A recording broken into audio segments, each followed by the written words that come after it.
It takes a lot of courage to decide to dial a phone number and embrace the unknowns of what could happen next. In this discussion, I would like to take a look at what often happens in the middle of a hotline conversation or a crisis texting chat line, so that neither of those options feel quite as unknown.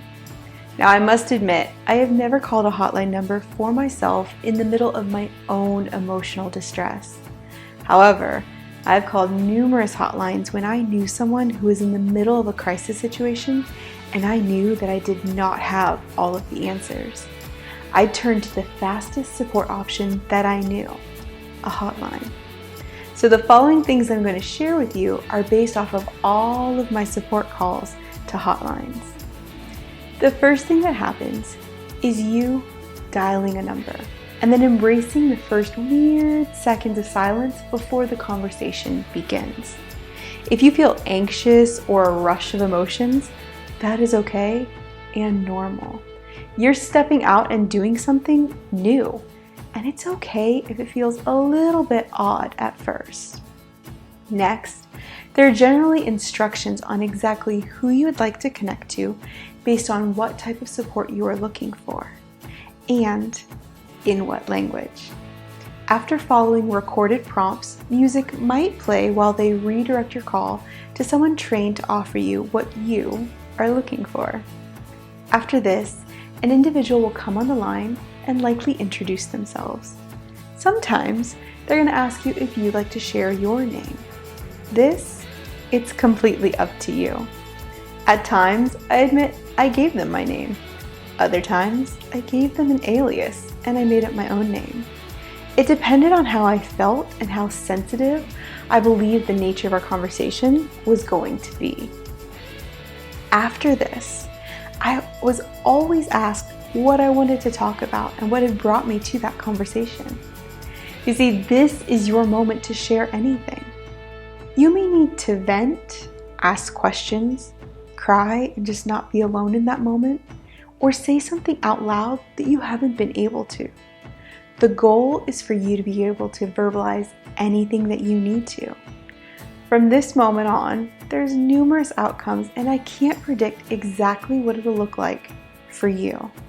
However, what I would hope for you is for an individual to come on and actively listen to you, provide trained support, and offer additional resources which match your unique situation. I want you to come away from a call feeling validated, heard, and aware of what next steps you can take. This is what I believe you deserve.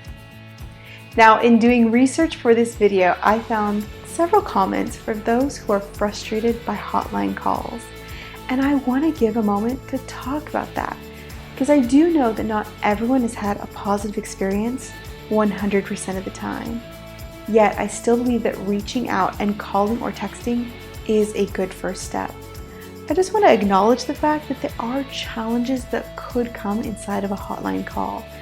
I want to acknowledge the challenges so that one phone call is not the last step that you take on a journey to wholeness. So let's look at the pros and cons of a conversation. Here are the pros. You have access to 24/7 support. Hotline counselors have training. When they choose to actively listen, they can apply that to your life in a meaningful way. You have an opportunity to be heard. Most individuals take the role of counselor because they care and want to make a difference in the lives of others. A counselor just might be able to help you think outside of the box or see something that you didn't before, which brings hope or clarity to your life. They also should have access to information to direct you to additional local resources. In order to get the most out of a call, I would encourage you to ask a lot of questions.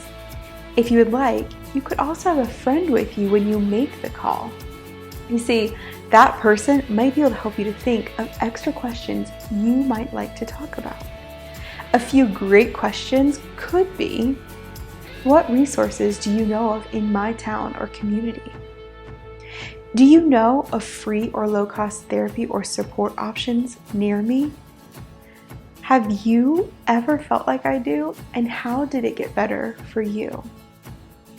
What is the most encouraging story you have ever heard of someone who struggled like me, yet they were able to get help? Now, to be fair, I do want to discuss the possibility of what could happen if the phone call didn't go well. At times, individuals on a call don't feel heard. Sometimes the counselor assumes that they know your situation, but you would like them to lean in and listen to yours without comparison to somebody else's. Sometimes, those who call in may be concerned that someone would be notified of the call because help is sent to their location. And lastly, some individuals reported feeling like the call was a bit robotic or impersonal. I can tell you, if you do not make a connection and find active listening offers you encouraging support, this has more to do with the counselor than you. Their responsibility is to be active in showing up and providing you the service that their hotline states it will offer. And if it does not happen, this is not an indication of your worth or value, but a lack of someone being able to fulfill their responsibility. Though this could be a valid disappointment if it happens to you, I would encourage you to try again, either by telling someone who knows you your story or perhaps stepping into a local or community support system. You see, the more someone knows you, the more likely they are to be able to help you.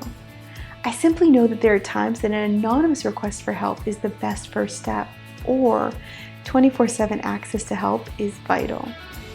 But let's talk about what to do after a call that went great. Take the encouragement and then take a step. While having 24/7 support is good, having a local support network is best.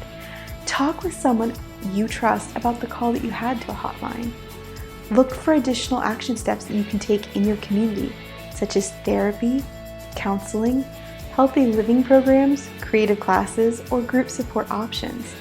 Anything to help you to continue the work that you began in a single phone call. And that is to continue seeking wholeness. The reasons you decided it was time to reach out for support through a phone call or a text conversation matter. And you deserve to invest in yourself to continue fighting for the support and healing that you need.